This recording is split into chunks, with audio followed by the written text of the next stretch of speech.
माफ़ी चाहता, ये दोबारा मुझे फिर आना पड़ गया। आज हमारे भतीजे जो बचपन से माशाल्लाह से मेरी साथी हैं और छोटे से आ गए थे, आज उन्होंने अहमद क्लिनिक जो है हबीब नगर में शुरू किया है। तो वहाँ पे एक डॉक्टर साहब जो MBBS सीनियर डॉक्टर हैं, उन्होंने किसी बात के लिए मेरे से कहा था, पूछा था कि आजकल जो वैक्सीन ले रहे हैं उसके बाद में जो ये यहाँ पे गुम्बद से जैसे पड़ जा रहे और उसकी वजह से बहुत सारी परेशानियाँ हो रही। तो उन्होंने कहा कि हकीम साहब इसके लिए कुछ चीज़ ऐसी बतलाइए जो ये ना पड़े और आदमी बिल्कुल आसानी के साथ सही हो जाए। तो उनकी इज़्ज़त अफजाई के लिए बहुत बहुत शुक्रिया। अल्लाह उनके दर्जात बुलंद करे और हमारे साहबजादे का क्लिनिक भी अल्लाह तबारक व तआला साथ आफियत के चलाए और अल्लाह हर बला से अपनी हिफाजत में रखे। तो उसके लिए बहुत आसान सी चीज़ बतलाता मैं आपको। देखिए, जो वैक्सीन लेने के बाद या दूसरी वजूहात भी होती, ये असल में खून वगैरह से या एसेंस वगैरह से उसके जो सीमेंस रहते, उसके जो जम्स रहते, उनसे बनाई जाती। तो इसलिए वो कभी कभी ऐसा होता कि मैच ना होने की वजह से हर आदमी को नहीं होते, कुछ को हो जाते हैं। तो उसका एक आसान तरीका ये है कि आप एक 100 ग्राम गंधक लीजिए और गंधक को आप जो है बारीक पीसिए और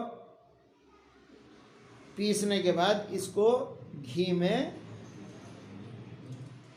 डालिए, घी में। और जब ये घी में आग ना लगे, गंधक बहुत तेज़ी से आग पकड़ती है, मालूम ना, गंधक पोटास, गंधक बारूदी होता है भी। तो गंधक जो है, इसको गंधक को शुद्ध करने का तरीका यही है कि इसको जो है गर्म करना और यानी घी में इसको पकाना और इसको दूध में बुझा देना। इस तरह करके 7 बार आप इसको कीजिए। जब आप 7 बार कर लेंगे तो गंधक जो है वो शुद्ध हो जाएगी। अब इस गंधक को आप जो है लीजिए और इसमें से आधा ग्राम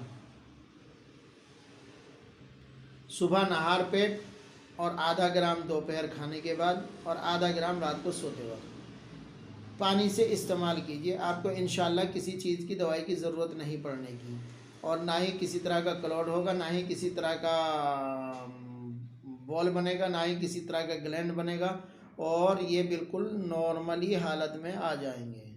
मगर इसमें भी एक शर्त यह है कि आप जो हैं इस पर ज़रा सा घी दूध ज़्यादा पीते रहें।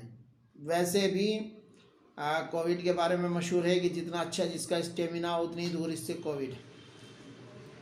तो आप अपने स्टेमिना को बढ़ाने के लिए, अपने स्ट्रेंथ को बढ़ाने के लिए, तो उन चीज़ों के लिए जो है आपको क्या करना, घी दूध खूब पीना। और ये जो ये गंधक बतलाया हमें, ये शुद्ध गंधक, बाहर से भूल से भी नहीं लेना। और गंधक को कपड़े में डाल के घी में, इसके एक तरीका और भी है गंधक का कि गंधक का बारीक पाउडर डाल के और उस पर एक कपड़े पे बिछाई जाए और कपड़े में पे बिछा कर उस कपड़े के नीचे दूध का एक बर्तन रख दिया जाए और गंधक के ऊपर जो है कोई एल्युमिनियम का या तांबे का या लोहे का बर्तन रख के वो गंधक के ऊपर रख दिया जाए और उस बर्तन के ऊपर आग रख दी जाए। तो उसकी गर्मी से गंधक पिघल के जो दूध में गिरेगी वो सबसे बेहतरीन शुद्ध गंधक मानी जाती है। और वो जो यानी मुसफ़ा जिसको बोलते हैं सही मायनों में, वो गंधक उसी तरह की होती है। तो गंधक को मुसफ़ा करने के लिए ये भी एक बेहतरीन तरीका है और सबसे अच्छी मुसफ़ा भी इसी तरह से होती है। इसमें कोई गंदगी नहीं आती और कोई चीज़ नहीं आती। फिर इसको जो है, इस दूध को, इस गंधक को जो है घी में बुझा लीजिए, इसको घी में बुझा लीजिए। इंशाअल्लाह फिर आपको किसी तरह की कोई परेशानी नहीं होगी। 7 बार करना और 7 बार इसको जो है गंधक के पाउडर को घी में मिला लेना और दूध में बुझा लेना, घी में मिला लेना, दूध में बुझा लेना। तो इस तरह जब आप कर लेंगे तो इंशाअल्लाह उसमें से आधा ग्राम, सिर्फ आधा ग्राम सुबह, दोपहर, शाम 3 टाइम खाइए। जितने ये कोरोना के टीकों के वैक्सीन के बाद में वैक्सीन ज़रूर लीजिए, वैक्सीन ज़रूर लीजिए, क्योंकि आजकल वैसे भी हम पोल्यूशन में रहते, परेशानियों में रहते, तो उसके लिए ये एक बहुत आसान नुस्खा है। और इसके लिए जो है आप ज़्यादा मेहनत की ज़्यादा वो नहीं है। और ख़ास तौर से जब आप वैक्सीन लेते हैं तो 2-4 दिन ज़्यादा मेहनत का काम ना करें, उसके नुकसान होते हैं। आप 2-4 दिन रेगुलर अपना आराम की ज़िंदगी गुजारें, उसके बाद में खूब मेहनत का काम करें, इंशाअल्लाह फिर उसमें कोई तकलीफ़ नहीं होगी। और जब तकलीफ़ नहीं होगी तो आप उन चीज़ों से बचे रहेंगे। तो डॉक्टर साहब आपका बहुत बहुत शुक्रिया याद दिलाने के लिए। तो मेरे जो जहन में था वो मैंने बतला दिया। इंशाअल्लाह फिर जो कोई बात जहन में आएगी तो बाज़रिया आपको फ़ोन भी और बाज़रिया इंशाअल्लाह सबको यूट्यूब के ज़रिए भी इंशाअल्लाह इसके बारे में बतला दिया जाएगा इंशाअल्लाह। अस्सलामु अलैकुम।